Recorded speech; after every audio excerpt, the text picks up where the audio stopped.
दोस्तों महेंद्रगढ़ जिले के बेरी गांव में अभी मौजूद हूं और यहाँ पे खुशियां मनाई जा रही है, डीजे बजाया जा रहा है और पूरे गांव का माहौल आप देखेंगे। लगभग गांव के जो निवासी हैं वो सारे यहाँ पे मौजूद हैं, खुशियां मना रहे हैं। जानेंगे क्या कारण है और क्या कुछ किस प्रकार से रहा है। हाँ जी नमस्कार। नमस्कार। क्या नाम? मैं मिस्टर संदीप कुमार। क्या कार्यक्रम किया जा रहा है? ये कार्यक्रम बेटा है अपना। हाँ, ये 12th करके कमीशन हुआ था, 4 साल हो गई। आई में से 13 जून को कमीशन हुए हैं। और मैं जो हूँ, मैं एक्स आर्मी से हूँ, वेटनरी कोर्स से। अभी मैं हरियाणा गवर्नमेंट के अंदर एज ए BLDA पोस्टेड हूँ गुड़गांव में। इनके दादाजी हैं, वो भी एक्स बैकग्राउंड से 3rd जनरेशन है। और हमारे भाई, इनके ताता चाचा ताऊ जितने भी हमारे जो है, हाँ, सारे आर्मी बैकग्राउंड से हैं। और मैं तो, मेरे ज़्यादा सौभाग्य मैं गांव का मानता हूँ कि कहीं भी जाएगा भाई, दादा किसका है, बेटा किसका है, ये बाद में पूछते हैं। पहले ये पूछा है भाई किस गाँव का है, ठीक है। हाँ, गाँव का सौभाग्य है वो, मेरा तो साथ साथ है ही है। तो मैं क्या नाम आपका? जी, मेरा नाम लेफ्टिनेंट रक्षित यादव है। शुरू हुआ है, जर्नी शुरू हुई है। और जैसा मेरे पिताश्री ने कहा कि गांव का नाम पहले आता है, उसके बाद मेरे दादा, मेरे पापा और बाकी बड़े बूढ़े बुजुर्ग जो भी हैं मेरे गांव के सारे, उन सब का आशीर्वाद बहुत ज़्यादा ज़रूरी है। सेकेंडली, मेरे खुद के कोर्समेट इतने ज़्यादा महेंद्रगढ़ डिस्ट्रिक्ट के हैं। और हरियाणा में वो बात है, जितने फिजिकल हो गया चाहे पढ़ाई की बात होगी, सबका दिमाग बहुत शार्प है, ठीक है। तो एक वही है, मोटिवेशन रहता है। और अपने यहाँ से सबसे ज़्यादा फौजी भाई निकलते हैं, तो वही मैं चाहता हूँ मोटिवेशन रहे सबके अंदर और सब ज़्यादा से ज़्यादा ज्वाइन करें। 3rd जनरेशन बता रहे हैं बिहार में आप लोग हैं, तो चेंज करने का मूड नहीं था या इधर जाने का पहले से डाल दिया था भाई आपको आर्मी की तरफ? नहीं, ऐसा कुछ नहीं था। मेरा पहले से कोई स्टैंडर्ड सेट नहीं था कि मैं फ़ौज में ही जाऊँगा। 11वीं 12वीं करने के बाद माइंड क्लियर होता है, उससे पहले प्रेशर ना ही डाला जाए तो वो बेटर है। और 12वीं के बाद थोड़ा क्लियर हुआ, तब मैंने इंडिया एग्ज़ाम दिया था, तब मेरा क्लियर हुआ। और फिर उसके बाद वो सेकेंडरी चीज़ है कि दादा फ़ौज में थे, पापा फ़ौज में थे, मेरे तीनों ताऊजी फ़ौज में थे, मामा फ़ौज में थे। तो वो एक बेनिफिशियल चीज़ है, उससे आपको मोटिवेशन मिल जाती है। पर पहले से वो एक वो मोटिवेशन वो नहीं था, वो बाद में आया। ओवर द टाइम आता है, जैसे चीज़ें रियलाइज़ होती हैं, जैसे आपके सब्जेक्ट हैं उस हिसाब से। 12th पास होते ही एग्जाम क्रैक हो गया था, उसके बाद टाइम लिया था? 12th पास होते ही हो गया था मेरा। मैंने कॉलेज ज्वाइन कर लिया था, साथ साथ ड्रॉप नहीं लिया था, उसी के साथ एग्ज़ाम्स दे दिए थे, तो तब मेरा क्लियर हो गया था। तो ऐसा क्या कुछ पढ़ाई की आपने जो पहले टाइम में ही हो गया? NDA की पढ़ाई के साथ साथ स्पीड की ज़्यादा ज़रूरत है, ठीक। और मतलब थोड़ा माइंड को ऐसे एकदम रुझाने वाले क्वेश्चंस होते हैं, तो स्पीड की ज़्यादा ज़रूरत होती है। बाकी खाली रिटर्न 4000 बच्चे निकाल देते हैं। SSB के लिए थोड़ा प्रॉब्लम आती है, उसमें वही आपकी बेसिक इंग्लिश स्किल्स चाहिए होती हैं। मैं पैदा महेंद्रगढ़ में हूँ, पर मैं पला बड़ा पूरा मेरा दिल्ली में और गुड़गांव में हुआ है, तो शुरू से मेरी इंग्लिश ठीक रही है। यहाँ के आजकल हर गांव में सबकी इंग्लिश सही हो गई है, और वो एक बैरियर नहीं बनना चाहिए जो मेरे को लगता है कि मेन बात है कि आप वहाँ जाके अपने आप को कैसे प्रस्तुत करते हैं, कैसे सच्चाई के साथ आपकी जो डेली जीवन है वो दिखाते हैं, तो किसी को दिक्कत नहीं आएगी अगर वो कर ले। तो बहुत से बच्चे क्रैक कर देते हैं, फिजिकली हो जाते हैं, लेकिन जब 3 4 5 दिन जब वहाँ रहते हैं, ग्रुप डिस्कशन होता है, तो उसमें बहुत से बच्चे निकाल दिए जाते हैं। तो उसकी प्रिपरेशन कैसे? उसकी प्रिपरेशन का एक ही माध्यम है, आप कंसिस्टेंसी, पहली बात तो। Secondly, general awareness. आप न्यूज़पेपर पढ़ें डेली। आपको ग्रुप डिस्कशन, बेसिकली आपको जितने भी टॉपिक आएंगे, जियो पॉलिटिक्स पे आएगा, आपके जो भूगोल में चल रहा है उस पर आएगा, वो कोई नहीं रोक सकता आपको अगर आपने न्यूज़पेपर डेली का पढ़ा हुआ है। अगर आप डेली नहीं भी पढ़ रहे हो, यूट्यूब बहुत सारे मीडियम है जिसके थ्रू आप कर सकते हो। अगर आप कर लेते हो, वहाँ ग्रुप डिस्कशन कोई नहीं रोक सकता, आपको बस बोलना है वहाँ जाके। आप ऐसा नहीं हर चीज़ सही बोलोगे। मैंने अपने इंटरव्यू में काफ़ी चीज़ें गलत बोली हैं, कॉन्फिडेंस के साथ बोली हैं, तो उनको पता है कि इन्हें है, इसको जो भी नॉलेज है थोड़ी गलत भी है तो काम चल जाता है। पर अगर आप वहाँ शांत बैठे तो आपके बारे में ना कुछ पता चल रहा है। हाँ, स्किल से ज़्यादा मैं मानता हूँ नॉलेज होना ज़रूरी है। Skills over the time develop हो जाती है। तो क्या कहोगे, गांव का आज पूरा गांव कितना है आपके लिए? मैं बहुत ज़्यादा भाग्यशाली हूँ कि मैं बेरी गांव से बिलोंग करता हूँ, और मैं चाहता हूँ कि ये मैं दूसरा अफसर हूँ यहाँ का, मेरे को जैसे पता चला है। मैं बहुत महेंद्रगढ़ डिस्ट्रिक्ट से मेरे बहुत सारे दोस्त हैं, पर बेरी गांव से ना होना वो भी एक मेरे को बुरा लगता है। कहीं पे अपने कोर्स में साथ बैठता हूँ, तो मैं चाहता हूँ ज़्यादा से ज़्यादा मेरे भाई यहाँ से जाएँ फ़ौज में। बहुत अच्छी ऑर्गेनाइजेशन है।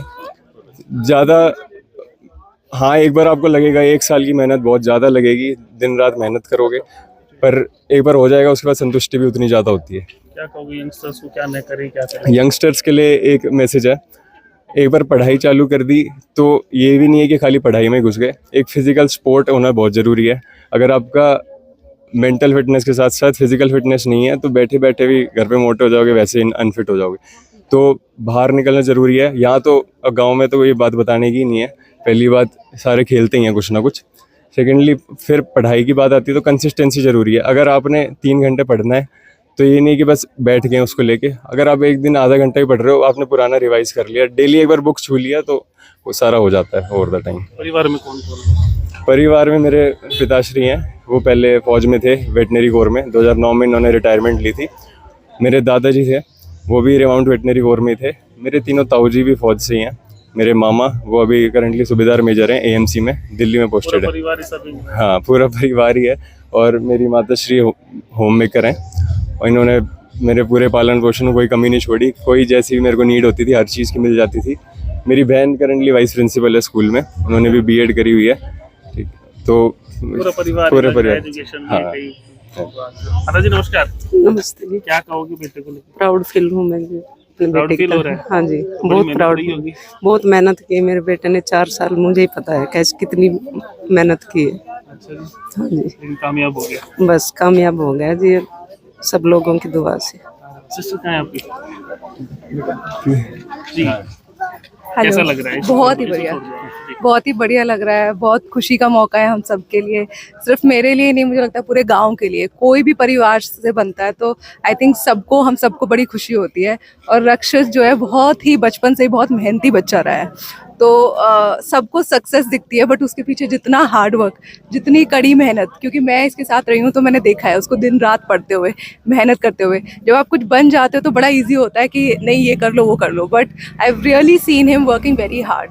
तो उसने बड़ी मेहनत की है तो वो इस मुकाम पे पहुंचा है। तो हम सबको इसके लिए बड़ी खुशी और बड़ा ही प्राउड फील होता है। गाँव ने बड़ा अच्छा स्वागत। हाँ हाँ, बिल्कुल बिल्कुल बिल्कुल। जी नमस्कार। हाँ नमस्कार जी। कैसा लग रहा है? बहुत अच्छा लग रहा है। गांव का बेटा लेफ्टिनेंट बन गया। हाँ, ये बहुत, हमें बहुत ज़्यादा खुशी है।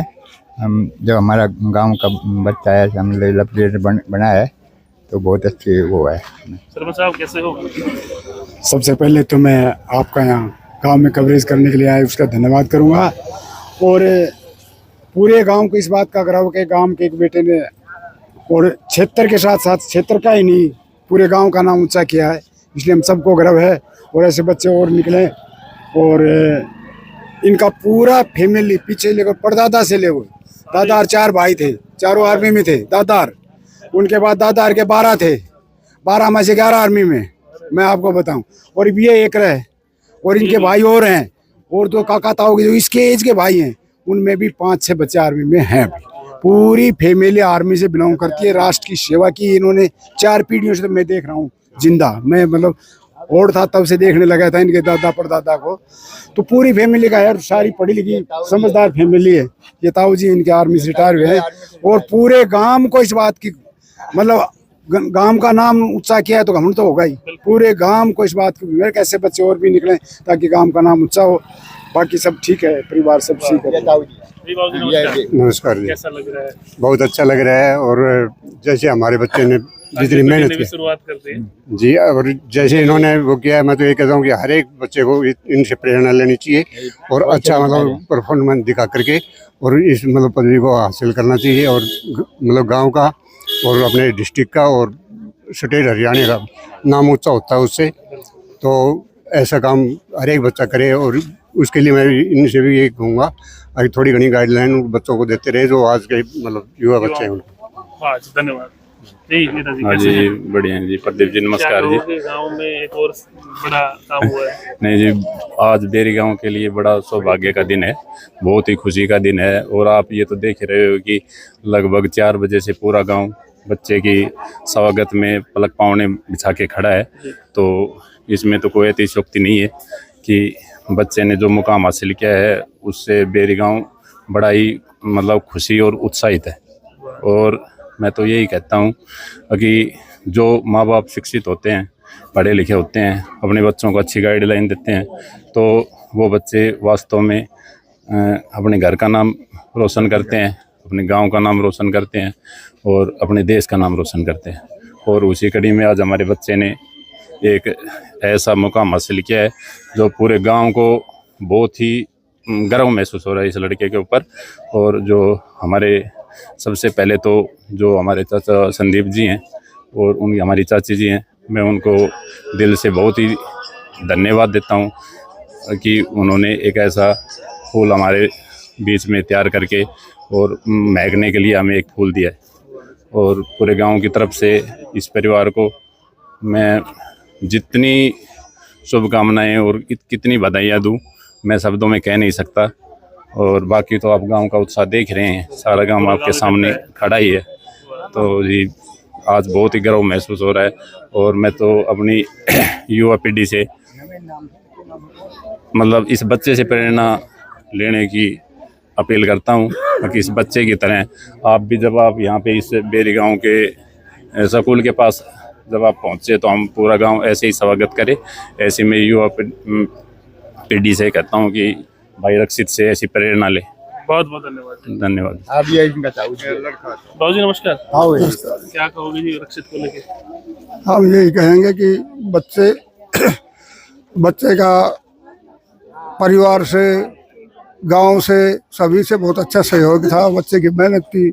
और हम यही कहेंगे इसी से सही मोटिवेशन ले बच्चे और अच्छी मेहनत करें और कामयाब हों, जिससे गांव का, समाज का, परिवार का और डिस्ट्रिक्ट का सबका नाम होता है। तो हम तो ये कहेंगे कि सभी बच्चों को इनसे प्रेरणा लेनी चाहिए और अच्छे से अपना वो करना चाहिए। और बाकी तो सब आप सभी के सहयोग से सब हुआ है। धन्यवाद जी। नमस्कार जी। नमस्कार। सबसे पहले मैं इनकी मम्मी पापा, इनके ताऊ चाचा को बहुत बहुत बधाई देना चाहता हूं। और मैं परमात्मा से उम्मीद करता हूं कि बच्चा आर्मी के अंदर कमीशन या लेफ्टिनेंट बना है, सिंगल कोर में जा रहा है। मैं परमात्मा से प्रार्थना करूंगा एक दिन ये गांव के अंदर नाम करेगा। जितने से ऊंचा प्रमोशन फौज के अंदर होता है, लेफ्टिनेंट जनरल बने, सीओ बने। हर कैडेट जब भर्ती होता है फौज में ऑफिसर, वो ये चाहता है कि मैं सीओ की कमांड करूं। मैं इस बच्चे को प्रोत्साहन करूंगा कि अपने दिल में धैर्य करके एक दिन मैं सीओ ज़रूर बनूंगा। एक जवान भर्ती होता है वो सोचता है मैं सूबेदार मेजर बनूंगा। तो मैं इनके सबसे ज़्यादा इनके माँ बाप को कि उन्होंने एक अच्छा बच्चा तैयार किया, देश की सेवा के लिए देश में भेजा। उस बच्चे ने सबसे बड़ा, मैं बच्चे को प्रोत्साहन, उसके पापा से मैं कुछ बातें सुनता था कि लड़का +2 करते ही अपने आप बेंगलोर इंटरव्यू के लिए गया, अपने पापा को बोला। तो ये मैं युवाओं से प्रेरणा देना चाहता हूँ कि अपने ऊपर डिपेंड रहो। ये बच्चा अकेला बेंगलोर गया, बोला पापा को, बोला पापा मैं अफसर कैसे बनूंगा अगर मैं बेंगलोर नहीं जा सकता हूँ। दिल के अंदर, लड़के के अंदर भावना थी। तो मैं अपने गांव के युवा बच्चों से ये प्रेरणा करता हूँ कि आर्मी के अंदर जाइए। आर्मी के अंदर IAS IPS सबसे बेस्ट अगर फोर्स है तो आर्मी है, इंडियन आर्मी। आप ऑल ओवर इंडिया तो घूमेंगे, इंजॉयमेंट करेंगे और अपने आप को एक जो बोलते हैं खून पसीने की कमाई, आपकी मेहनत की कमाई मिलेगी।